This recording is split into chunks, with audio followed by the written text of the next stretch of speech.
Hi everyone, welcome back to my YouTube channel. ನಾನಿವತ್ತಿನ ವಿಡಿಯೋದಲ್ಲಿ ಈ ಸಿಲ್ಕ್ ಸೀರೆಗೆ ಒಂದು ಬ್ರೈಡಲ್ ಡಿಸೈನ ನಿಮಗೆ ತೋರಿಸ್ತಾ ಇದ್ದೀನಿ. ಇದು ಹ್ಯಾಂಗಿಂಗ್ ಟ್ಯಾಸಲ್ಸ್ ಡಿಸೈನ್ ಅಂತಲೇ ಅನ್ಬೋದು. ಇದಕ್ಕೆ ಕುಚ್ಚು ಅನ್ನೋದಿರೋದಿಲ್ಲ, ವಿತೌಟ್ ಕುಚ್ಚು ಡಿಸೈನು. ತುಂಬಾ ಈಸಿಯಾಗಿ ಹಾಗೆ ತುಂಬಾ ಗ್ರ್ಯಾಂಡಾಗಿ ಮಾಡ್ಕೊಳ್ಳುವಂಥ ಡಿಸೈನ್ ಇದು. ತುಂಬಾ ಚೆನ್ನಾಗಿರುತ್ತೆ. ಹಾಗೆ ಬಿಗಿನರ್ಸು ಸಹ ಈ ಡಿಸೈನ್ನ ತುಂಬಾ ಈಸಿಯಾಗಿ ಮಾಡ್ಕೋಬಹುದು. ಸೀರೆ ಬಂದು ಗೋಲ್ಡು ಹಾಗೆ ಲೈಟ್ ಪಿಂಕ್ ಕಲರ್ ಕಾಂಬಿನೇಷನ್ನಲ್ಲಿದೆ. ಪೂರ್ತಿ ಸೀರೆ ಗೋಲ್ಡ್ ಕಲರ್ನಲ್ಲೇ ಇದೆ. ಸ್ವಲ್ಪ ಗ್ರೀನ್ ಕಲರು ಇದೆ, ಡಾರ್ಕ್ ಗ್ರೀನ್ ಕಲರ್ನಲ್ಲೂ ಥ್ರೆಡ್ಗಳು ವಿವಿಂಗ್ಸ್ ಆಗಿದೆ. ಪಲ್ಲು ಬಂದು ಲೈಟ್ ಪಿಂಕ್ ಕಲರ್ನಲ್ಲಿದೆ. ನಾನಿವಾಗ ನೋಡಿ ಇಲ್ಲಿ ಪಲ್ಲು ಕಲರ್ ಥ್ರೆಡ್ನ ತಗೊಂಡಿದ್ದೀನಿ. ಡೈರೆಕ್ಟಾಗಿ ಸೀರೆಗೆಲ್ಲ ಪ್ಯಾಚ್ ವರ್ಕ್ನ ಮಾಡ್ಕೋಬೇಕು. ಹಾಫ್ ಮೂನ್ ಡಿಸೈನ್ ಅಂತಾರಲ್ಲ, ಆ ಡಿಸೈನ ನಾನು ಮಾಡಿ ನಿಮಗೆ ತೋರಿಸ್ತಾ ಇದ್ದೀನಿ. ನೋಡಿ ಈ ರೀತಿಯಾಗಿ ಮೊದಲಿಗೆ ಬೆರಳಿಗೆ ಈ ರೀತಿಯಾಗಿ ದಾರನ ಸುತ್ತಕೊಂಡು ಈ ರೀತಿಯಾಗಿ ಕೆಳಗಡೆ ದಾರನ ತಂದು ನೀಡಲ್ನ ಸಹಾಯದಿಂದ ಎಳ್ಕೊಂಡ್ರೆ ನಿಮಗೆ ಈ ರೀತಿಯಾಗಿ ಒಂದು ಲೂಪ್ ಅನ್ನೋದು ಬರುತ್ತೆ. ನೋಡಿ ಈ ರೀತಿಯಾಗಿ ನಿಮಗೆ ಒಂದು ಲೂಪ್ ಅನ್ನೋದು ಬರುತ್ತೆ. ನೋಡಿ ಇಲ್ಲಿ ಲೂಪ್ನ ಮಾಡಿ ಆದಮೇಲೆ ಇವಾಗ ನಾನು 1 2 3 4 5 6 7 8 ಚೈನ್ನ ಹಾಕ್ಕೊಳ್ತಾ ಇದ್ದೀನಿ. 8 ಚೈನ್ನ ಹಾಕಿ ಆದಮೇಲೆ ಈ ರೀತಿಯಾಗಿ ಸ್ವಲ್ಪ ಟರ್ನ್ ಮಾಡಿಕೊಂಡು ಇಲ್ಲಿ ಸ್ಟಾರ್ಟಿಂಗಲ್ಲಿ ಒಂದು ಚೈನ್ ಇರುತ್ತಲ್ಲ, ಆ ಚೈನ್ನ ಗ್ಯಾಪಿಗೆ ನೀಡಲ್ನ ಹಾಕಿ ದಾರನ ಎಳ್ಕೊಂಡು, ನೀಡಲ್ ಮೇಲೆ ಲೂಪ್ ಇರುತ್ತಲ್ಲ ಆ ಲೂಪಿಂದನೂ ದಾರನ ಎಳ್ಕೊಳ್ತಾ ಇದ್ದೀನಿ. ನೋಡಿ ಇದು ಸ್ಲಿಪ್ ಸ್ಟಿಚ್ ಅಂತಾರೆ. ಲಾಕಲ್ಲ, ನೀಡಲ್ ಮೇಲೆ ಏನು ಲೂಪ್ ಇರುತ್ತೋ ಆ ಲೂಪಿಂದನೂ ದಾರನ ಎಳ್ಕೋಬೇಕು. ಎಳ್ಕೊಂಡಾದಮೇಲೆ 2 ಚೈನ್ನ ಹಾಕಿಬಿಟ್ಟು ನೀಡಲ್ ಮೇಲೆ ದಾರನ ತಗೊಳ್ಳಿ. ಒಂದು ಸಲ ದಾರನ ತಗೊಂಡು ನೋಡಿ 8 ಚೈನ್ನ ಲಾಕ್ ಮಾಡಿಕೊಂಡ್ರೆ ನಿಮಗೆ ಈ ರೀತಿಯಾಗಿ ರಿಂಗ್ ಟೈಪಲ್ಲಿ ಬರುತ್ತೆ. ನೀಡಲ್ ಮೇಲೆ ಒಂದು ಸಲ ದಾರನ ತಗೊಳ್ಳಿ. ದಾರನ ತಗೊಂಡು ಮೇಲ್ಭಾಗದಿಂದ ನೀಡಲ್ನ ಹಾಕಿ ದಾರನ ತಂದು ನೀಡಲ್ ಮೇಲೆ 3 ದಾರ ಇರುತ್ತಲ್ಲ, ಆ 3 ದಾರನ ಒಂದು ಮಾಡಿಕೊಂಡ್ರೆ ನಿಮಗೆ ಹಾಫ್ ಡಬಲ್ ಕ್ರೋಶೆ ಕಂಬ ಆಗುತ್ತೆ. ಮತ್ತೆ ನೀಡಲ್ ಮೇಲೆ ದಾರನ ತಗೊಳ್ಳಿ. ದಾರನ ತಗೊಂಡು ಮತ್ತೆ 8 ಚೈನ್ನ ಗ್ಯಾಪಿಗೆ ನೀಡಲ್ನ ಹಾಕಿ ದಾರನ ಎಳ್ಕೊಂಡು 3 ದಾರನ ಒಂದು ಮಾಡಿಕೊಂಡ್ರೆ ನಿಮಗೆ ಹಾಫ್ ಡಬಲ್ ಕ್ರೋಶೆ ಕಂಬ ಆಗುತ್ತೆ. ನೋಡಿ ಇಲ್ಲಿ ಈ ಎಕ್ಸ್ಟ್ರಾ ದಾರ ಏನಿದೆಯಲ್ಲ ಅದನ್ನು ಸೇರಿಸ್ಕೊಂಡು ನಾನು ಹಾಫ್ ಡಬಲ್ ಕ್ರೋಶೆ ಕಂಬನ ಮಾಡ್ಕೊಳ್ತಾ ಇದ್ದೀನಿ. ಈ ಡಿಸೈನ್ಗೆ ನಾನು 8 ಎಳೆ ದಾರನ ತಗೊಂಡಿದ್ದೀನಿ. ನೀವು ಅಷ್ಟೇ 7 ಅಥವಾ 8 ಎಳೆ ದಾರನ ಯೂಸ್ ಮಾಡ್ಕೊಳ್ಳಿ, ತುಂಬಾ ಚೆನ್ನಾಗಿ ಬರುತ್ತೆ. ಹಾಗೆ ನೀಡಲ್ ಬಂದು 0.75 mm ತಗೊಂಡಿದ್ದೀನಿ. ನೋಡಿ ಇಲ್ಲಿ 8 ಚೈನ್ನ ಗ್ಯಾಪಿಗೆ ಸ್ವಲ್ಪ ಹಾಫ್ ಡಬಲ್ ಕ್ರೋಶೆ ಕಂಬ ಆದಮೇಲೆ ಈ ಎಕ್ಸ್ಟ್ರಾ ದಾರ ಏನಿರುತ್ತಲ್ಲ ಅದನ್ನು ಕಟ್ ಮಾಡ್ಕೋಬೇಕು. ನೋಡಿ ಈ ರೀತಿಯಾಗಿ ಕಟ್ ಮಾಡಿ ಆದಮೇಲೆ ಮತ್ತೆ ಕಂಟಿನ್ಯೂ ಇದಕ್ಕೆ ನಾನು ಹಾಫ್ ಡಬಲ್ ಕ್ರೋಶೆ ಕಂಬನ ಮಾಡ್ಕೊಳ್ತೀನಿ. ಒಟ್ಟು 16 ಹಾಫ್ ಡಬಲ್ ಕ್ರೋಶೆ ಕಂಬನ ಮಾಡ್ಕೋಬೇಕು. ನೋಡಿ ನಾನಿಲ್ಲಿ ಒಟ್ಟು 16 ಹಾಫ್ ಡಬಲ್ ಕ್ರೋಶೆ ಕಂಬನ ಮಾಡ್ಕೊಂಡಿದ್ದೀನಿ. ನೀವು ಅಷ್ಟೇ 16 ಹಾಫ್ ಡಬಲ್ ಕ್ರೋಶೆ ಕಂಬನ ಮಾಡ್ಕೊಳ್ಳಿ. 16 ಹಾಫ್ ಡಬಲ್ ಕ್ರೋಶೆ ಕಂಬ ಆದಮೇಲೆ ಇಲ್ಲಿ ಸ್ಟಾರ್ಟಿಂಗಲ್ಲಿ 2 ಚೈನ್ ಹಾಕ್ಕೊಂಡಿರ್ತೀವಲ್ಲ ಅದ್ರ ಮೇಲ್ಗಡೆ ನೀಡಲ್ನ ಹಾಕಿ ದಾರನ ಈ ರೀತಿಯಾಗಿ ಎಳ್ಕೋಬೇಕು. ನೀಡಲ್ ಮೇಲೆ ಲೂಪ್ ಇರುತ್ತಲ್ಲ ಆ ಲೂಪಿಂದನೂ ಈ ರೀತಿಯಾಗಿ ಎಳ್ಕೊಂಡ್ರೆ ನಿಮಗೆ ಲಾಕ್ ಅನ್ನೋದಾಗುತ್ತೆ. ಲಾಕ್ನ ಮಾಡಿ ಆದಮೇಲೆ ಇವಾಗ 2 ಚೈನ್ನ ಹಾಕಿಬಿಟ್ಟು ಡಿಸೈನ್ನ ಈ ರೀತಿ ಟರ್ನ್ ಮಾಡ್ಕೊಳ್ಳಿ. ಅಂದರೆ ಬ್ಯಾಕ್ ಸೈಡ್ ಮಾಡಿಕೊಂಡ್ರೆ ನಿಮಗೆ ನೀಟಾಗಿ ಹಾಫ್ ಡಬಲ್ ಕ್ರೋಶೆ ಕಂಬದ ಮೇಲೆ ಹೋಲ್ಗಳು ಕಾಣಿಸುತ್ತೆ. ನೀಡಲ್ ಮೇಲೆ ಒಂದು ಸಲ ದಾರನ ತಗೊಳ್ಳಿ. ದಾರನ ತಗೊಂಡು ಮೊದಲನೇ ಹೋಲ್ ಗ್ಯಾಪಿಗೆ ನೀಡಲ್ನ ಹಾಕಿ ದಾರನ ತಂದು ನೀಡಲ್ ಮೇಲೆ 3 ದಾರ ಇರುತ್ತಲ್ಲ ಆ 3 ದಾರನ ಒಂದು ಮಾಡ್ಕೋಬೇಕು. ನೋಡಿ ಈ ಲೇಯರ್ನಲ್ಲೂ ನಾನು ಹಾಫ್ ಡಬಲ್ ಕ್ರೋಶೆ ಕಂಬನೇ ವರ್ಕ್ ಮಾಡ್ಕೊಳ್ತೀನಿ. ಬ್ಯಾಲೆನ್ಸ್ ಮಾಡ್ಕೊಳ್ಳಿ. ನೋಡಿ ಲೆಫ್ಟ್ ಹ್ಯಾಂಡಲ್ಲಿ ಇದನ್ನು ಬ್ಯಾಲೆನ್ಸ್ ಮಾಡ್ಕೋಬೇಕು. ಬ್ಯಾಲೆನ್ಸ್ ಮಾಡಿಕೊಂಡ್ರೆ ನಿಮಗೆ ನೀಟಾಗಿ ಪರ್ಫೆಕ್ಟಾಗಿ ಡಿಸೈನ್ ಅನ್ನೋದು ಬರುತ್ತೆ. ಇವಾಗ ನೀಡಲ್ ಮೇಲೆ ದಾರನ ತಗೊಂಡು ನೆಕ್ಸ್ಟ್ ಹೋಲ್ ಗ್ಯಾಪಿಗೆ ನೋಡಿ 2ನೇ ಹೋಲ್ ಗ್ಯಾಪಿಗೆ ನೀಡಲ್ನ ಹಾಕಿ ದಾರನ ಎಳ್ಕೊಂಡು ನೀಡಲ್ ಮೇಲೆ 3 ದಾರ ಇರುತ್ತಲ್ಲ 3 ದಾರನ ಒಂದು ಮಾಡ್ಕೊಳ್ತಾ ಇದ್ದೀನಿ. ಮತ್ತೆ ನೀಡಲ್ ಮೇಲೆ ದಾರನ ತಗೊಂಡು ಸೇಮ್ ಹೋಲ್ಗೆ ನೋಡಿ, ಎರಡನೇ ಹೋಲ್ಗೆ ಮತ್ತೆ ಒಂದು ಹಾಫ್ ಡಬಲ್ ಕ್ರೋಶೆ ಕಂಬ. ನೋಡಿ ಇಲ್ಲಿ 2 ಹಾಫ್ ಡಬಲ್ ಕ್ರೋಶೆ ಕಂಬನ ಮಾಡ್ಕೊಂಡಿದ್ದೀನಿ. ಇವಾಗ ಮತ್ತೆ ನೀಡಲ್ ಮೇಲೆ ದಾರನ ತಗೊಂಡು 3ನೇ ಹೋಲ್ ಗ್ಯಾಪಿಗೆ ಹಾಫ್ ಡಬಲ್ ಕ್ರೋಶೆ ಕಂಬ ಮತ್ತು ಸೇಮ್ ಗ್ಯಾಪಿಗೆ ಹಾಫ್ ಡಬಲ್ ಕ್ರೋಶೆ ಕಂಬ. 3ನೇ ಹೋಲ್ ಗ್ಯಾಪಿಗೂ 2 ಹಾಫ್ ಡಬಲ್ ಕ್ರೋಶೆ ಕಂಬನ ಮಾಡ್ಕೋಬೇಕು. ಇವಾಗ ಮತ್ತೆ ನೀಡಲ್ ಮೇಲೆ ದಾರನ ತಗೊಳ್ಳಿ, ಕೌಂಟ್ ಮಾಡ್ಕೊಳ್ಳಿ. ಇದು ಒಂದನೇದಂತಲೇ ಅಂದ್ಕೊಳ್ಳಿ. ಒಂದು ಕಂಬದ ಮೇಲೆ 1, ಆಮೇಲೆ 2ನೇ ಹೋಲ್ ಗ್ಯಾಪಿಗೆ 2,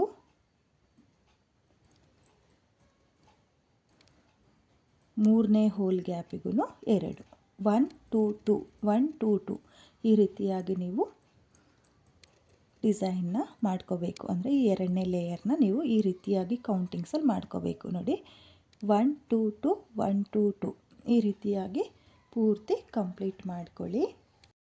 ನೋಡಿ ನಾನಿಲ್ಲಿ ಕೊನೆಯ ಹೋಲ್ ಗ್ಯಾಪ್ನವರೆಗೂ ಹಾಫ್ ಡಬಲ್ ಕ್ರೋಶೆ ಕಂಬನ ಮಾಡ್ಕೊಂಡಿದ್ದೀನಿ. 1 2 2 1 2 2 ಈ ರೀತಿಯಾಗಿ ನೀವು ಮಾಡ್ಕೊಳ್ಳಿ. ಇವಾಗ ಇಲ್ಲಿ 2 ಚೈನ್ನ ಹಾಕ್ಕೊಂಡಿರ್ತೀವಲ್ಲ, ಅಲ್ಲಿಗೆ ನೀಡಲ್ನ ಹಾಕಿ ದಾರನ ಎಳ್ಕೊಂಡು, ನೀಡಲ್ ಮೇಲೆ ಲೂಪ್ ಇರುತ್ತಲ್ಲ ಆ ಲೂಪಿಂದನ ದಾರನ ಎಳ್ಕೊಂಡ್ರೆ ನಿಮಗೆ ಸರ್ಕಲ್ ಟೈಪಲ್ಲಿ ಈ ರೀತಿಯಾಗಿ ಡಿಸೈನ್ ಅನ್ನೋದು ಬರುತ್ತೆ.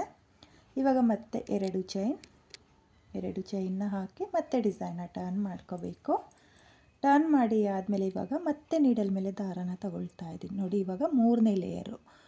ನೀಡಲ್ ಮೇಲೆ ಒಂದು ಸಲ ದಾರನ ತಗೊಂಡು ಮೊದಲನೇ ಹೋಲ್ ಗ್ಯಾಪಿಗೆ ನೀಡಲ್ನ ಹಾಕಿ ದಾರನ ತಂದು 2 ದಾರನ ಒಂದು ಮಾಡ್ಕೊಳ್ತಾ ಇದ್ದೀನಿ ಮತ್ತು 2 ದಾರನ ಒಂದು ಮಾಡ್ಕೊಳ್ತಾ ಇದ್ದೀನಿ. ನೋಡಿ ಇಲ್ಲಿ 3ನೇ ಲೇಯರಲ್ಲಿ ನಾನು ಡಬಲ್ ಕ್ರೋಶೆ ಕಂಬನ ಮಾಡ್ಕೊಳ್ತಾ ಇದ್ದೀನಿ. ಮತ್ತೆ ನೀಡಲ್ ಮೇಲೆ ದಾರನ ತಗೊಂಡು ನೆಕ್ಸ್ಟ್ ಹೋಲ್ ಗ್ಯಾಪಿಗೆ ಡಬಲ್ ಕ್ರೋಶೆ ಕಂಬ ಮತ್ತು ಸೇಮ್ ಪಾಯಿಂಟ್ಗೆ ಮತ್ತೆ ಡಬಲ್ ಕ್ರೋಶೆ ಕಂಬ. ಸೇಮ್ 2ನೇ ಲೇಯರಲ್ಲಿ ಮಾಡಿದ್ವಲ್ಲ, ಸೇಮ್ ಅದೇ ರೀತಿಯಾಗಿ ಮಾಡ್ಕೋಬೇಕು. 3ನೇ ಹೋಲ್ ಗ್ಯಾಪಿಗೆ 2 ಡಬಲ್ ಕ್ರೋಶೆ ಕಂಬ. ಇದರಲ್ಲೂ ಅಷ್ಟೇ 1 2 2 ಇದೇ ಕೌಂಟಿಂಗ್ಸು, ಸೇಮ್ ಕೌಂಟಿಂಗ್ಸೇ ಬರುತ್ತೆ. 2ನೇ ಲೇಯರಲ್ಲಿ ಕೌಂಟಿಂಗ್ಸ್ ಏನು ಮಾಡ್ಕೊಂಡಿದ್ವಲ್ಲ ಸೇಮ್ ಅದೇ ರೀತಿ ಕೌಂಟಿಂಗ್ಸಲ್ಲಿ ಮಾಡ್ಕೋಬೇಕು. ನೋಡಿ ಇಲ್ಲಿ 1, 2ನೇ ಹೋಲಲ್ಲಿ 2 ಕಂಬ, 3ನೇ ಹೋಲ್ ಗ್ಯಾಪಿಗೆ 2 ಕಂಬ. ನೋಡಿ ಈ ರೀತಿ ನೀವು ಮಾಡಿಕೊಂಡ್ರೆ ನಿಮಗೆ ಡಿಸೈನ್ ಅನ್ನೋದು ಚೆನ್ನಾಗಿ ಬರುತ್ತೆ. ಹಾಫ್ ಮೂನ್ ಡಿಸೈನು ನೋಡಿ ಇಲ್ಲಿ ಸೇಮ್ ಮ್ಯಾಟು ಏನು ಮಾಡ್ತೀವಲ್ಲ ಅದೇ ರೀತಿಯಾಗಿ ಬರುತ್ತೆ. ರೌಂಡ್ ಶೇಪಲ್ಲಿ ಪರ್ಫೆಕ್ಟ್ ರೌಂಡ್ ಬರುತ್ತೆ. ಈ ರೀತಿ ಕೌಂಟ್ ಮಾಡಿಕೊಂಡ್ರೆ ನಿಮಗೆ ನೀಟಾಗಿ ಬರುತ್ತೆ. ನೋಡಿ ಮೊದಲನೇ ಹೋಲ್ ಗ್ಯಾಪಿಗೆ 1 ಕಂಬ, 2ನೇ ಹೋಲ್ ಗ್ಯಾಪಿಗೆ 2 ಕಂಬ, 3ನೇ ಹೋಲ್ ಗ್ಯಾಪಿಗೆ 2 ಕಂಬ. ಈ ರೀತಿಯಾಗಿ ಪೂರ್ತಿ ಕಂಪ್ಲೀಟ್ ಮಾಡ್ಕೋಬೇಕು. ನೋಡಿ ನಾನಿಲ್ಲಿ 3ನೇ ಲೇಯರ್ನು ಕಂಪ್ಲೀಟ್ ಮಾಡ್ಕೊಂಡಿದ್ದೀನಿ. 3ನೇ ಲೇಯರ್ ಕಂಪ್ಲೀಟ್ ಆದಮೇಲೆ ಈ ರೀತಿಯಾಗಿ ಬರುತ್ತೆ. ಇವಾಗ ಇಲ್ಲಿ 2 ಚೈನ್ನ ಮೇಲೆ ಮತ್ತೆ ನೀಡಲ್ನ ಹಾಕಿ ದಾರನ ಎಳ್ಕೊಂಡು ಈ ರೀತಿಯಾಗಿ ಲಾಕ್ನ ಮಾಡ್ಕೋಬೇಕು. ಲಾಕ್ ಆದಮೇಲೆ ಮತ್ತೆ 2 ಚೈನ್, ನೋಡಿ 2 ಚೈನ್ನ ಹಾಕಿಬಿಟ್ಟು ಮತ್ತೆ ಟರ್ನ್ ಮಾಡ್ಕೋಬೇಕು. ನೋಡಿ ಈ ರೀತಿಯಾಗಿ ಟರ್ನ್ ಮಾಡಿಕೊಂಡು ನೀವು ಕಂಬಗಳನ್ನ ಮಾಡಿಕೊಂಡ್ರೆ ನೀಟಾಗಿ ಗ್ಯಾಪ್ಗಳು ಕಾಣಿಸುತ್ತೆ. ನೋಡಿ ಇವಾಗ ಮತ್ತೆ ನೀಡಲ್ ಮೇಲೆ ದಾರನ ತಗೊಂಡು ಮೊದಲನೇ ಹೋಲ್ ಗ್ಯಾಪಿಗೆ ಹಾಫ್ ಡಬಲ್ ಕ್ರೋಶೆ ಕಂಬ. ಇವಾಗ ನಾನು 4ನೇ ಲೇಯರಲ್ಲೂ ಹಾಫ್ ಡಬಲ್ ಕ್ರೋಶೆ ಕಂಬನ ಮಾಡ್ಕೊಳ್ತಾ ಇದ್ದೀನಿ. ಮೊದಲಿಗೆ 8 ಚೈನ್ ಆದಮೇಲೆ 16 ಹಾಫ್ ಡಬಲ್ ಕ್ರೋಶೆ ಕಂಬ, 2ನೇ ಲೇಯರಲ್ಲಿ ಹಾಫ್ ಡಬಲ್ ಕ್ರೋಶೆ ಕಂಬ 1 2 2, 3ನೇ ಲೇಯರಲ್ಲಿ ಡಬಲ್ ಕ್ರೋಶೆ ಕಂಬ 1 2 2. ಇವಾಗ 4ನೇ ಲೇಯರಲ್ಲೂ ಅಷ್ಟೇ 1 2 2 ಈ ರೀತಿಯಾಗಿ ಹಾಫ್ ಡಬಲ್ ಕ್ರೋಶೆ ಕಂಬನ ಮಾಡ್ಕೋಬೇಕು. ನೋಡಿ 2ನೇ ಹೋಲ್ ಗ್ಯಾಪಿಗೆ 2 ಕಂಬ, 3ನೇ ಹೋಲ್ ಗ್ಯಾಪಿಗೂ 2 ಕಂಬ. ಈ ರೀತಿಯಾಗಿ ನೀವು ಪೂರ್ತಿ ಮಾಡ್ಕೋಬೇಕು. ಇವಾಗ 2ನೇ ಹೋಲ್ ಗ್ಯಾಪಿಗೆ 2 ಹಾಫ್ ಡಬಲ್ ಕ್ರೋಶೆ ಕಂಬ, 3ನೇ ಹೋಲ್ ಗ್ಯಾಪಿಗೂ 2 ಹಾಫ್ ಡಬಲ್ ಕ್ರೋಶೆ ಕಂಬ. ಈಸಿ ಇದೆ ಫ್ರೆಂಡ್ಸ್. ಕೌಂಟಿಂಗ್ಸ್ ನೋಡಿಕೊಂಡ್ರೆ ನೀವು ತುಂಬಾ ಈಸಿಯಾಗಿ ಮಾಡ್ಕೋಬೋದು. ಹಾಗೆ ಇದು ಒಂದು ಡಿಸೈನ್ ಬಂದು ಒಂದು 25 to 30 ಮಿನಿಟ್ಸ್ ಆಗುತ್ತೆ. ಇದು ಒಂದು ಪ್ಯಾಚ್ ವರ್ಕ್ನ ಮಾಡೋದಕ್ಕೆ ತುಂಬ ಟೈಮ್ ಹಿಡಿಯುತ್ತೆ. ಬಿಗಿನರ್ಸು ನೋಡ್ಕೊಂಡು ಮಾಡ್ಕೊಳ್ಳಿ, ಟೈಮ್ ಹಿಡಿಯುತ್ತೆ ಫ್ರೆಂಡ್ಸ್. ಕೌಂಟಿಂಗ್ಸ್ ನೋಡ್ಕೊಳ್ಳಿ, ಕೌಂಟಿಂಗ್ಸ್ ನೋಡಿಕೊಂಡ್ರೆ ನಿಮಗೆ ಈಸಿಯಾಗಿ ಈ ಡಿಸೈನ್ನ ಮಾಡ್ಕೋಬೋದು. ನೋಡಿ, ಈ ರೀತಿಯಾಗಿ ನಾನು 4ನೇ ಲೇಯರ್ನು ಕಂಪ್ಲೀಟ್ ಮಾಡ್ಕೊಳ್ತೀನಿ.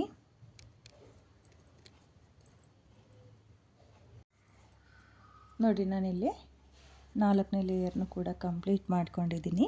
ಕೊನೆಯಲ್ಲಿ 2 ಚೈನ್ಗೆ ನೀಡಲ್ನ ಹಾಕಿ ದಾರನ ಎಳ್ಕೊಂಡು ಈ ರೀತಿ ಲಾಕ್ ಮಾಡ್ಕೋಬೇಕು. ನೋಡಿ, ಲಾಕ್ ಆದಮೇಲೆ ಇವಾಗ ಇದನ್ನು ನಾನು ಫೋಲ್ಡ್ ಮಾಡ್ಕೊಳ್ತೀನಿ. ನೋಡಿ, ಈ ಸೈಡ್ ಎಂಡ್ ಮಾಡ್ಕೊಂಡಿದ್ದೀನಲ್ಲ, ಅದೇ ಸೈಡ್ ನಾನು ಫೋಲ್ಡ್ ಮಾಡ್ಕೊಳ್ತೀನಿ. ನೋಡಿ, ಈ ರೀತಿ ಫೋಲ್ಡ್ ಮಾಡ್ಕೋಬೇಕು. ನೋಡಿ, ಈ ರೀತಿ ಪ್ರೆಸ್ ಮಾಡ್ಕೊಳ್ಳಿ.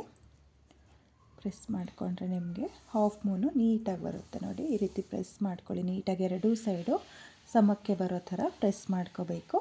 ಇವಾಗ ಇಲ್ಲಿ 5ನೇ ಲೇಯರ್ಗೆ ನಾನು ಬೀಡ್ಗಳನ್ನ ಸೇರಿಸ್ಕೊಳ್ತೀನಿ. ನೋಡಿ, ಇಲ್ಲಿ ದಾರನ ಮೇಲ್ ಮಾಡಿಕೊಂಡು ನಾನಿಲ್ಲಿ ಒಂದು 3 mm ಬೀಡನ್ನ ಸೇರಿಸ್ಕೊಳ್ತಾ ಇದ್ದೀನಿ. ಇಲ್ಲಿ ಬೀಡನ್ನ ಸೇರಿಸಿ ಆದಮೇಲೆ ಬೀಡನ್ನ ಲಾಕ್ ಮಾಡ್ಕೊಳ್ತಾ ಇಲ್ಲ.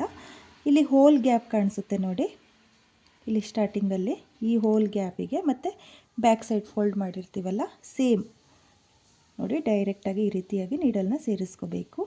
ಸೇರಿಸಿ ದಾರನ ತಂದು ಸಿಂಗಲ್ ಕ್ರೋಶನ ಮಾಡ್ಕೋಬೇಕು, ಸ್ಟಿಚ್ ಮಾಡೋ ಟೈಪಲ್ಲಿ. ನೋಡಿ, ಇವಾಗ ಮತ್ತೆ ಒಂದು ಬೀಡನ್ನ ಹಾಕಿಬಿಟ್ಟು ಬೀಡ್ ಎಲ್ಲಿಗೆ ಬರುತ್ತೋ ನೋಡ್ಕೊಳ್ಳಿ. ಬೀಡ್ ಎಲ್ಲಿಗೆ ಬರುತ್ತೋ ಅಲ್ಲಿಗೆ ನೀಡಲ್ನ ಹಾಕಿ ಈ ರೀತಿಯಾಗಿ 2 ಸೈಡಲ್ಲೂ ನೀಡಲ್ ಹೋಗೋ ಥರ ನೀಡಲ್ನ ಹಾಕಿ ದಾರನ ತಂದು ಸಿಂಗಲ್ ಕ್ರೋಶನ ಮಾಡ್ಕೋಬೇಕು. ಇವಾಗ ಮತ್ತೆ ದಾರನ ಮೇಲ್ ಮಾಡಿಕೊಂಡು ಮತ್ತೆ ಬೀಡನ್ನ ಸೇರಿಸ್ಕೊಳ್ತಾ ಇದ್ದೀನಿ. ಇಲ್ಲಿ ಒಂದು ಬೀಡನ್ನ ಸೇರಿಸಿ ಆದಮೇಲೆ ನೋಡಿ ಈ ರೀತಿಯಾಗಿ, ಅಥವಾ 1 ಹೋಲ್ ಗ್ಯಾಪ್ನ ಬಿಟ್ಟು ನೆಕ್ಸ್ಟ್ ಹೋಲ್ ಗ್ಯಾಪಿಗೆ ಈ ರೀತಿಯಾಗಿ ನೀಡಲ್ನ ಹಾಕ್ಕೊಂಡು ದಾರನ ತಂದು ಲಾಕ್ನ ಮಾಡ್ಕೋಬೇಕು. ನೋಡಿ, ಬೆಸ್ಟು ನೀಡಲ್ ಮೇಲೆ ಯಾವುದೇ ದಾರನ ತಗೊಳ್ತಾ ಇಲ್ಲ, ಎಲ್ಲಿಗೆ ಬರುತ್ತೋ ನೋಡಿ ಈ ರೀತಿಯಾಗಿ ಸ್ಟ್ರೈಟಾಗಿ ನೋಡ್ಕೊಳ್ಳಿ. ಈ ರೀತಿಯಾಗಿ 2 ಸೈಡಲ್ಲೂ ನೀಡಲ್ ಹೋಗಬೇಕು. ನೋಡಿ, ಫೋಲ್ಡ್ ಮಾಡಿದ್ದೀನಲ್ಲ, ಆ 2 ಸೈಡಲ್ಲೂ ಈ ರೀತಿ ನೀಡಲ್ ಹೋಗಬೇಕು. ಆ ರೀತಿ ನೀಡಲ್ ಹಾಕಿ ದಾರನ ಎಳ್ಕೊಂಡು 2 ದಾರನ ಒಂದು ಮಾಡಿಕೊಂಡ್ರೆ ನಿಮಗೆ ಇವೆರಡು ಸ್ಟಿಚ್ ಥರ ನೋಡಿ ಈ ರೀತಿ ಸ್ಟಿಚ್ ಥರ ಆಗುತ್ತೆ. ಫೋಲ್ಡಾಗಿ ಹಾಫ್ ಮೂನ್ ಡಿಸೈನ್ ಬರುತ್ತೆ. ನೋಡಿ, ಇವಾಗ ಮತ್ತೆ ನೀಡಲ್ನ ಹಾಕಿ ದಾರನ ತಂದು ನಾನು ಇದೇ ರೀತಿಯಾಗಿ ಪೂರ್ತಿ ಬೀಡನ್ನ ಹಾಕ್ಕೊಂಡು ಸಿಂಗಲ್ ಕ್ರೋಶನ ಮಾಡ್ಕೊಳ್ತೀನಿ. ಈಸಿ ಇದೆ ಫ್ರೆಂಡ್ಸ್, ಕಷ್ಟ ಏನಿಲ್ಲ. ನೋಡಿ, ಈ ರೀತಿಯಾಗಿ ನೀವು ಕೂಡ ಹಾಫ್ ಮೂನ್ ಡಿಸೈನ್ನ ಮಾಡಿಕೊಂಡು ಒಂದು ಬ್ರೈಡಲ್ ಡಿಸೈನ್ನ ಟ್ರೈ ಮಾಡಿ. ತುಂಬಾ ಚೆನ್ನಾಗಿದೆ ಡಿಸೈನ್ ಮಾತ್ರ. ನೋಡಿ, ನಾನಿಲ್ಲಿ ಸ್ಟೆಪ್ ಬೈ ಸ್ಟೆಪ್ ಯಾವ ಕೌಂಟಿಂಗ್ಸಲ್ಲಿ ಮಾಡಿದ್ನಲ್ಲ, ಸೇಮ್ ಕೌಂಟಿಂಗ್ಸಲ್ಲೇ ನೀವು ಟ್ರೈ ಮಾಡಿ. ಎಲ್ಲೂ ಕೂಡ ಮಿಸ್ ಮಾಡಬೇಡಿ. ಒಂದು ಮಿಸ್ ಆದ್ರೂ ನಿಮಗೆ ಡಿಸೈನ್ ಅನ್ನೋದು ಪರ್ಫೆಕ್ಟಾಗಿ ಬರಲ್ಲ.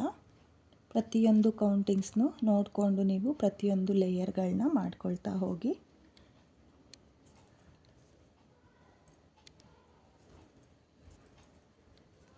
ನೋಡಿ, ನಾನಿಲ್ಲಿ ಬೀಡನ್ನ ಹಾಕ್ಕೊಂಡು ಡಿಸೈನ್ನ ಕಂಪ್ಲೀಟ್ ಮಾಡ್ಕೊಂಡಿದ್ದೀನಿ. ಕೊನೆಯಲ್ಲಿ ಈ ರೀತಿಯಾಗಿ 2 ಚೈನ್ನ ಹಾಕಿ ಸ್ವಲ್ಪ ದಾರನ ಕಟ್ ಮಾಡಿಕೊಂಡು ಈ ರೀತಿಯಾಗಿ ಆಚೆ ಎಳ್ಕೊಳ್ಳಿ. ಆಚೆ ಎಳ್ಕೊಂಡಾದಮೇಲೆ ಏನು ವರ್ಕ್ನ ಮಾಡಿರ್ತೀವೋ ಆ ಸೈಡು ಸೀದಾ ಸೈಡು, ಈ ಸೈಡು ಬ್ಯಾಕ್ ಸೈಡು. ನೋಡಿ, ಇದಕ್ಕೆ ಇವಾಗ ಸ್ವಲ್ಪ ಗ್ಲೋನ ಹಾಕಿಬಿಟ್ಟು ಅಂಟಿಸ್ಕೊಳ್ತೀನಿ. ನೋಡಿ, ಸ್ವಲ್ಪ ಗ್ಲೋನ ಹಾಕ್ಕೊಳ್ಳಿ. ಗ್ಲೋನ ಹಾಕಿಬಿಟ್ಟು ಈ ರೀತಿಯಾಗಿ ಬ್ಯಾಕ್ ಸೈಡು ಎಕ್ಸ್ಟ್ರಾ ದಾರ ಏನಿರುತ್ತಲ್ಲ ಅದನ್ನು ಅಂಟಿಸ್ಕೋಬೇಕು.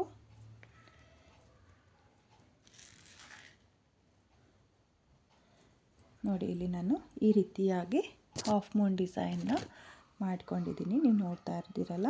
ನೋಡಿ, ನಾನಿಲ್ಲಿ ಸೀರೆ ಬಂದು 3 ಕಲರ್ ಕಾಂಬಿನೇಷನಲ್ಲಿದೆ. ಅಂದರೆ ಪಲ್ಲು ಬಂದು ಲೈಟ್ ಪಿಂಕ್ ಇದೆ, ಸೀರೆ ಬಂದು ಗೋಲ್ಡ್ ಕಲರ್ನಲ್ಲಿದೆ, ಸ್ವಲ್ಪ ಗ್ರೀನ್ ಕಲರಲ್ಲಿ ಥ್ರೆಡ್ಗಳು ವೀವಿಂಗ್ಸ್ ಆಗಿರೋದ್ರಿಂದ ನಾನು ಈ ರೀತಿಯಾಗಿ ಪ್ಯಾಚ್ ವರ್ಕ್ಗಳನ್ನ ರೆಡಿ ಮಾಡ್ಕೊಂಡಿದ್ದೀನಿ.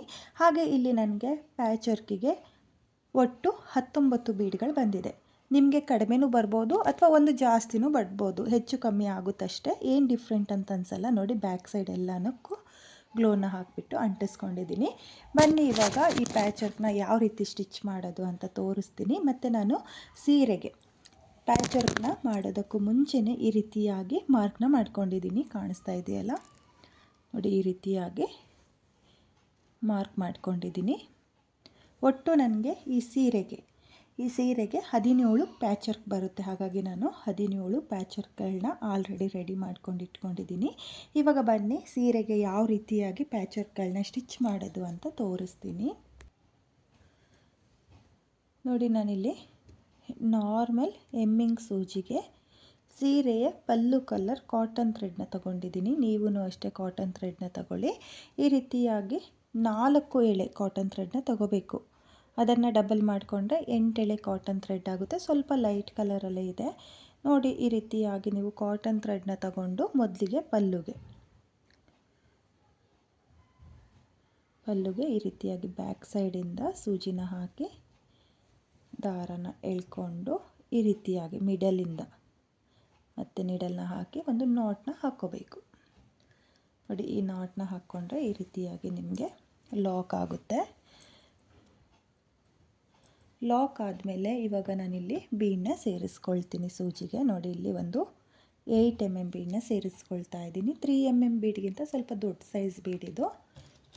ಈ ಬೀಡನ್ನ ಸೇರಿಸಿ ಆದಮೇಲೆ ಒಂದು ಕ್ರಿಸ್ಟಲ್ ಬೀಡನ್ನ ಸೇರಿಸ್ಕೋಬೇಕು ನೋಡಿ. ಈ ರೀತಿಯಾಗಿ 2 ಬೀಡನ್ನ ನಾನಿಲ್ಲಿ ಸೇರಿಸ್ಕೊಳ್ತಾ ಇದ್ದೀನಿ. 2 ಬೀಡನ್ನ ಸೇರಿಸಿ ಆದಮೇಲೆ ಏನು ಪ್ಯಾಚ್ ವರ್ಕ್ನ ರೆಡಿ ಮಾಡ್ಕೊಂಡಿರ್ತೀವಲ್ಲ ಆ ಪ್ಯಾಚ್ ವರ್ಕ್ನ ನೋಡಿ, ಈ ಪ್ಯಾಚ್ ವರ್ಕ್ನ ನಾನು ಬ್ಯಾಕ್ ಸೈಡಿಂದಾನೇ ತಗೊಳ್ತಾ ಇದ್ದೀನಿ ನೋಡಿ. ಇದು ಗಮ್ ಹಾಕಿ ಅಂಟಿಸ್ಕೊಂಡಿದ್ದೀವಲ್ಲ ಆ ಸೈಡಿಂದಾನೇ ನೋಡಿ. ಈ ರೀತಿಯಾಗಿ ಮಿಡಲಲ್ಲಿ ಸೂಜಿನ ಈ ರೀತಿಯಾಗಿ ಪಾಸ್ ಮಾಡ್ಕೋಬೇಕು ನೋಡಿ. 2 ಸೈಡು ಬರಬೇಕು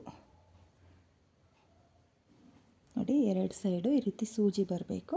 ಆ ರೀತಿಯಾಗಿ ನೀವು ಸೂಜಿನ ಪಾಸ್ ಮಾಡ್ಕೊಳ್ಳಿ ನೋಡಿ. ಪಾಸ್ ಮಾಡ್ಕೊಂಡಾದಮೇಲೆ ಇವಾಗ ಕ್ರಿಸ್ಟಲ್ ಬೀಡಿಂದ ಮತ್ತೆ ಸೂಜಿನ ಪಾಸ್ ಮಾಡ್ಕೋಬೇಕು. ಕ್ರಿಸ್ಟಲ್ ಬೀಡು ಹಾಗೆ ಗೋಲ್ಡ್ ಬೀಡಿಂದ ಮತ್ತೆ ಸೂಜಿನ ಈ ರೀತಿ ಪಾಸ್ ಮಾಡಿಕೊಂಡು ನೋಡಿ. ಈ ರೀತಿ ಸ್ವಲ್ಪ ಟೈಟಾಗಿ, ತುಂಬ ಟೈಟ್ ಬೇಡ, ತುಂಬ ಟೈಟಾಗಿ ಹೊಲಿದ್ರೆ ಪ್ಯಾಚ್ ವರ್ಕ್ ಅಷ್ಟು ಚೆನ್ನಾಗಿ ಬರಲ್ಲ ನೋಡಿ. ಸ್ವಲ್ಪ ಟೈಟಾಗಿ ಈ ರೀತಿಯಾಗಿ ಮಾಡಿಕೊಂಡು ಈ ಸೈಡಿಂದ ನೀಡಲ್ನ ಹಾಕ್ಕೊಳ್ತಾ ಇದ್ದೀನಿ ನೋಡಿ. ಈ ಸೈಡಿಂದ ನೀಡಲ್ನ ಹಾಕಿ ಜಿಗ್ಸಾಗ್ ಇರುತ್ತಲ್ಲ ಅದ್ರ ಮೇಲ್ಗಡೆನೇ ನೀಡಲ್ನ ಹಾಕ್ಕೊಳ್ತಾ ಇದ್ದೀನಿ. ನೀಡಲ್ನ ಹಾಕಿ ಈ ರೀತಿಯಾಗಿ ದಾರನ ಎಳ್ಕೋಬೇಕು ನೋಡಿ. ದಾರನ ಎಳ್ಕೊಂಡ್ರೆ ಈ ರೀತಿಯಾಗಿ ನಾಟ್ ಆಗುತ್ತೆ ನೋಡಿ. ಈ ರೀತಿಯಾಗಿ ನಾಟು ಗಂಟಾಗುತ್ತೆ. ಇವಾಗ ಈ ಕಡೆ ಸೈಡಿಂದ ಒಂದು ಸಲ ನಾಟ್ನ ಹಾಕ್ಕೊಳ್ತಾ ಇದ್ದೀನಿ ನೋಡಿ. ಈ ಕಡೆ ಸೈಡಿಂದ ಒಂದು ಸಲ ಈ ರೀತಿಯಾಗಿ ನಾಟ್ನ ಹಾಕ್ಕೊಂಡ್ರೆ ನಿಮಗೆ ಟೈಟಾಗಿ ಪಲ್ಲುಗೆ ಈ ಪ್ಯಾಚ್ ವರ್ಕ್ಗಳು ಕೂರುತ್ತೆ ನೋಡಿ. ಈ ರೀತಿಯಾಗಿ ಮಾಡಿಕೊಂಡು ಇವಾಗ ಮತ್ತೆ ಬ್ಯಾಕ್ ಸೈಡಿಗೆ ಸೂಜಿನ ಪಾಸ್ ಮಾಡ್ಕೊಳ್ತಾ ಇದ್ದೀನಿ ನೋಡಿ. ಪಾಸ್ ಮಾಡಿಕೊಂಡು ಈ ರೀತಿಯಾಗಿ ಬ್ಯಾಕ್ ಸೈಡ್ ಟರ್ನ್ ಮಾಡ್ಕೊಳ್ಳಿ. ಸ್ವಲ್ಪ ಟರ್ನ್ ಮಾಡಿಕೊಂಡು ನೋಡಿ ಒಂದು ಸಲ ನಾಟ್ನ ಹಾಕ್ಕೊಳ್ತಾ ಇದ್ದೀನಿ. ಮತ್ತೆ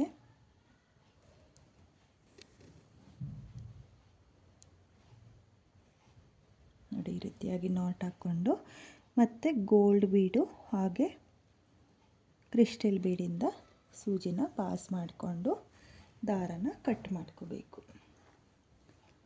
ನೋಡಿ. ಈ ರೀತಿಯಾಗಿ ಹತ್ತಿರದಲ್ಲೇ ಕಟ್ ಮಾಡ್ಕೊಳ್ಳಿ. ಈ ರೀತಿ ಕಟ್ ಮಾಡಿಕೊಂಡ್ರೆ ನಿಮಗೆ ಪ್ಯಾಚ್ ವರ್ಕು ನೀಟಾಗಿ ಬರುತ್ತೆ. ನೋಡ್ತಾ ಇದ್ದೀರಲ್ಲ, ಈ ರೀತಿಯಾಗಿ ನೀವು ಪೂರ್ತಿ ಸೀರೆಗೆ ಪ್ಯಾಚ್ ವರ್ಕ್ಗಳನ್ನ ಸ್ಟಿಚ್ ಮಾಡ್ಕೋಬೇಕಾಗುತ್ತೆ. ನಾನು ಇಲ್ಲಿ ಪೂರ್ತಿ ಸೀರೆಗೆ ಪ್ಯಾಚ್ ವರ್ಕ್ನ ಸ್ಟಿಚ್ ಮಾಡ್ಕೊಳ್ತೀನಿ. ನಾನಿಲ್ಲಿ 2.5 ಇಂಚಿಗೆ ಒಂದೊಂದು ಮಾರ್ಕ್ನ ಮಾಡ್ಕೊಂಡಿದ್ದೀನಿ. ಸ್ವಲ್ಪ ಗ್ಯಾಪ್ ಇರಲಿ ಅಂತ.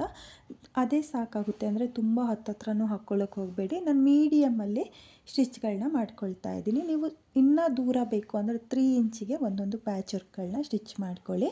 ಬನ್ನಿ ಇವಾಗ ಮತ್ತೆ ಉಳಿದಿರುವಂಥ ಈ ಪ್ಯಾಚ್ ವರ್ಕ್ಗಳನ್ನ, ಅಂದರೆ ನಾನು ಒಂದೊಂದು ಕಲರ್ನಲ್ಲಿ ಈ ರೀತಿಯಾಗಿ ಪ್ಯಾಚ್ ವರ್ಕ್ಗಳನ್ನ ಸ್ಟಿಚ್ ಮಾಡ್ಕೊಳ್ತೀನಿ.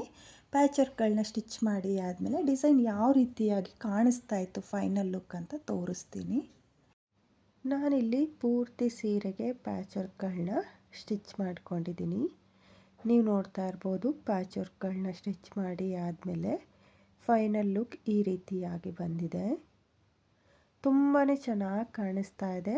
ಪ್ಯಾಚ್ ವರ್ಕ್ಗಳನ್ನ ಸ್ಟಿಚ್ ಮಾಡಿ ಆದಮೇಲೆ ನೀವು ಕೂಡ ಇದೇ ರೀತಿಯಾಗಿ ಪ್ಯಾಚ್ ವರ್ಕ್ಗಳನ್ನ ರೆಡಿ ಮಾಡಿಕೊಂಡು ಪಲ್ಲುಗೆ ಸ್ಟಿಚ್ ಮಾಡ್ಕೊಳ್ಳಿ. ನಾನಿಲ್ಲಿ 2.5 ಇಂಚಿಗೆ ಒಂದೊಂದು ಪ್ಯಾಚ್ ವರ್ಕ್ನ ಸ್ಟಿಚ್ ಮಾಡ್ಕೊಂಡಿದ್ದೀನಿ. ನೀವು ಕೂಡ ಇದೇ ರೀತಿಯಾಗಿ ಪ್ಯಾಚ್ ವರ್ಕ್ಗಳನ್ನ ರೆಡಿ ಮಾಡಿಕೊಂಡು 2.5 ಇಂಚು ಅಥವಾ ನಿಮಗೆ ಇನ್ನೂ ದೂರ ಬೇಕು ಅಂದರೆ ನೀವು 3 ಇಂಚಿಗೆ ಒಂದೊಂದು ಪ್ಯಾಚ್ ವರ್ಕ್ಗಳನ್ನ ರೆಡಿ ಮಾಡಿಕೊಂಡು ಸ್ಟಿಚ್ ಮಾಡ್ಕೊಳ್ಳಿ. ತುಂಬಾ ಚೆನ್ನಾಗಿ ಕಾಣಿಸ್ತಾ ಇದೆ ಫ್ರೆಂಡ್ಸ್. ಈ ಸೀರೆಯ ಕಲರ್ ಕಾಂಬಿನೇಷನ್ನು ಕೂಡ ತುಂಬಾ ಚೆನ್ನಾಗಿರೋದ್ರಿಂದ ಈ ಡಿಸೈನು ರಿಯಲ್ ಆಗಿನೂ ಅಂದರೆ ಡೈರೆಕ್ಟಾಗಿ ನೋಡೋದಕ್ಕೂ ತುಂಬಾ ರಿಚ್ ಲುಕ್ ಕೊಡ್ತಾ ಇದೆ. ಈ ಸೀರೆಯಲ್ಲಿ 3 ಕಲರ್ ಕಾಂಬಿನೇಷನ್ ಇರೋದ್ರಿಂದ ನಾನು 3 ಕಲರ್ನಲ್ಲೂ ಪ್ಯಾಚ್ ವರ್ಕ್ಗಳನ್ನ ಮಾಡಿಕೊಂಡು 1 ಬೈ 1 ಟ್ಯಾಸಲ್ಸ್ಗಳನ್ನ ಸ್ಟಿಚ್ ಮಾಡ್ಕೊಂಡಿದ್ದೀನಿ. ನೀವು ಕೂಡ ಇದೇ ರೀತಿಯಾಗಿ ಮಾಡ್ಕೊಳ್ಳಿ. ನೋಡ್ತಾ ಇದ್ದೀರಲ್ಲ, ಪ್ಯಾಚ್ ವರ್ಕು ತುಂಬಾ ಚೆನ್ನಾಗಿ ಕಾಣಿಸ್ತಾ ಇದೆ. ಹಾಗೆ ನೀವು ಈ ಡಿಸೈನ್ನ 2 ಕಲರ್ನಲ್ಲೂ ಮಾಡ್ಕೋಬೋದು ಅಥವಾ ಸೆಲ್ಫ್ ಕಲರ್ನಲ್ಲಿ ಮಾಡ್ಕೊಳ್ತೀನಿ ಅಂದರೆ ಇನ್ನೂ ತುಂಬಾ ರಿಚ್ ಲುಕ್ ಕೊಡುತ್ತೆ. ಸೆಲ್ಫ್ ಕಲರಲ್ಲಿ ಟ್ರೈ ಮಾಡ್ತೀನಿ ಅನ್ನೋರು ಸೆಲ್ಫ್ ಕಲರ್ನಲ್ಲಿ ಮಾಡ್ಕೊಳ್ಳಿ. ಈ ರೀತಿ ಕಲರ್ ಕಾಂಬಿನೇಷನ್ ಅಂದರೆ ಮಲ್ಟಿ ಕಲರ್ನಲ್ಲೂ ಕೂಡ ನೀವು ಈ ರೀತಿಯಾಗಿ ಹಾಫ್ ಮೂನ್ ಡಿಸೈನ್ನ ಟ್ರೈ ಮಾಡ್ಬೋದು. ಬಿಗಿನರ್ಸು ಅಷ್ಟೇ ತುಂಬಾ ಈಸಿ ಇದೆ ಡಿಸೈನು. ಕೌಂಟಿಂಗ್ಸ್ ನೋಡ್ಕೊಳ್ಳಿ, ವಿಡಿಯೋ ನೋಡಿಕೊಂಡು ಒಂದು ಪ್ಯಾಚ್ ವರ್ಕ್ನ ರೆಡಿ ಮಾಡ್ಕೊಳ್ಳಿ. ಆಮೇಲಿಂದ ನಿಮಗೇನೆ ಐಡಿಯಾ ಬರುತ್ತೆ, ಈ ರೀತಿ ವರ್ಕ್ ಮಾಡಿದರೆ ನಿಮಗೆ ಈ ರೀತಿ ಪ್ಯಾಚ್ ವರ್ಕ್ಗಳು ಬರುತ್ತೆ ಅಂತ ಹೇಳ್ಬಿಟ್ಟು ಆಮೇಲಿಂದ ನೀವು ಈಸಿಯಾಗಿ ಪ್ಯಾಚ್ ವರ್ಕ್ಗಳನ್ನ ಮಾಡ್ಕೋಬೋದು. ತುಂಬಾ ಚೆನ್ನಾಗಿದೆ ಫ್ರೆಂಡ್ಸ್. ಹಾಗೆ ಸಿಂಗಲ್ ಪಿನ್ನು ಅಥವಾ ಪಲ್ಲು ಮಾಡ್ಕೊಳ್ತೀನಿ ಅಂದರೆ ಪ್ಲೀಟ್ಸ್ಗಳು ಮಾಡ್ಕೊಳ್ತೀನಿ ಅಂದರೆ ಈ ರೀತಿಯಾಗಿ ಬಂಚಸ್ ಟೈಪ್ನಲ್ಲಿ ಡಿಸೈನ್ ಅನ್ನೋದು ಬರುತ್ತೆ. ನೋಡ್ತಾ ಇದ್ದೀರಲ್ಲ, ನಾನಿಲ್ಲಿ ಪ್ಲೀಟ್ಸು ಕೂಡ ನಿಮಗೆ ಮಾಡಿ ತೋರಿಸ್ತಾ ಇದ್ದೀನಿ. ತುಂಬಾ ಚೆನ್ನಾಗಿರುವಂಥ ಡಿಸೈನು ಫ್ರೆಂಡ್ಸ್. ಆದರೆ ಸ್ವಲ್ಪ ಟೈಮ್ ಹಿಡಿಯುತ್ತೆ, ನೋಡಿಕೊಂಡು ನೀವು ಈ ಡಿಸೈನ್ನ ಮಾಡ್ಕೊಳ್ಳಿ. ಹಾಗೆ ಇವತ್ತಿನ ಈ ಡಿಸೈನ್ಗೆ ಪ್ರೈಸ್ ಬಂದು ನಾನು 1500 ಚಾರ್ಜ್ ಮಾಡಿಕೊಂಡಿದ್ದೆ. ಇದರಲ್ಲಿ ನನಗೆ 17 ಪ್ಯಾಚ್ ವರ್ಕ್ ಬಂದಿತ್ತು. ಕಸ್ಟಮರು ಕೂಡ ನನಗೆ ಮೊದಲಿಂದನೇ ಗೊತ್ತಿರೋದ್ರಿಂದ ನಾನು 1500 ಚಾರ್ಜ್ ಮಾಡ್ಕೊಂಡಿದ್ದೀನಿ. ನೀವು ನಿಮ್ಮ ಪ್ಲೇಸಸ್ ಮೇಲೆ ಡಿಪೆಂಡ್ ಆಗುತ್ತೆ, ಕಡಿಮೆ ಜಾಸ್ತಿ ನೋಡಿಕೊಂಡು ಸಹ ನೀವು ಈ ಡಿಸೈನ್ಗೆ ಪ್ರೈಸ್ನ ಮಾಡ್ಕೋಬೋದು. ಪ್ಯಾಚ್ ವರ್ಕ್ ಡಿಪೆಂಡ್ ಆಗುತ್ತೆ ಫ್ರೆಂಡ್ಸ್. ಒಂದು ಪ್ಯಾಚ್ ವರ್ಕಿಗೆ ನೀವು ಒಂದು 80 ರುಪೀಸ್ ಚಾರ್ಜ್ ಮಾಡ್ಕೊಳ್ತೀನಿ ಅಂದ್ರೂ ನೀವು ಕೌಂಟ್ ಮಾಡ್ಕೊಳ್ಳಿ, ಎಷ್ಟು ಪ್ಯಾಚ್ ವರ್ಕ್ನ ಮಾಡಿರ್ತೀರೋ ಅಷ್ಟು ಪ್ರೈಸಸ್ಗಳನ್ನ ನೀವು ಮಾಡ್ಕೋಬೋದು. ಹಾಗೆ ಇವತ್ತಿನ ಈ ಡಿಸೈನು ನಿಮಗೆಲ್ಲ ಇಷ್ಟ ಆಗಿದೆ ಅಂದ್ಕೊಂಡಿದ್ದೀನಿ. ಇಷ್ಟ ಆಗಿದ್ದರೆ ಯಾರು ನನ್ನ ವಿಡಿಯೋನ ನೋಡ್ತಾ ಇದ್ದೀರೋ ನನ್ನ ಚಾನಲ್ನ ಸಬ್ಸ್ಕ್ರೈಬ್ ಮಾಡ್ದಲೇ ನೋಡ್ತಾ ಇದ್ದರೆ ನನ್ನ ಚಾನಲ್ನ ಸಬ್ಸ್ಕ್ರೈಬ್ ಮಾಡ್ಕೊಳ್ಳಿ. ಹೊಸೊಬ್ರು ಯಾರಾದರೂ ನನ್ನ ವಿಡಿಯೋನ ನೋಡ್ತಾ ಇದ್ದರೆ ನನ್ನ ಚಾನಲ್ನ ಸಬ್ಸ್ಕ್ರೈಬ್ ಮಾಡಿಕೊಂಡು ಸಪೋರ್ಟ್ ಮಾಡಿ. ಹಾಗೆ ನನ್ನ ವಿಡಿಯೋಗೆ ಒಂದು ಲೈಕ್ನ ಕೊಡೋದನ್ನು ಮಾತ್ರ ಮರಿಬೇಡಿ. ಇವತ್ತಿನ ಈ ಡಿಸೈನ್ ಹೇಗಿದೆ ಅಂತೇಳ್ಬಿಟ್ಟು ಕಾಮೆಂಟ್ನ ಮಾಡಿ ಶೇರ್ ಮಾಡಿ. Thank you friends. Thank you for watching.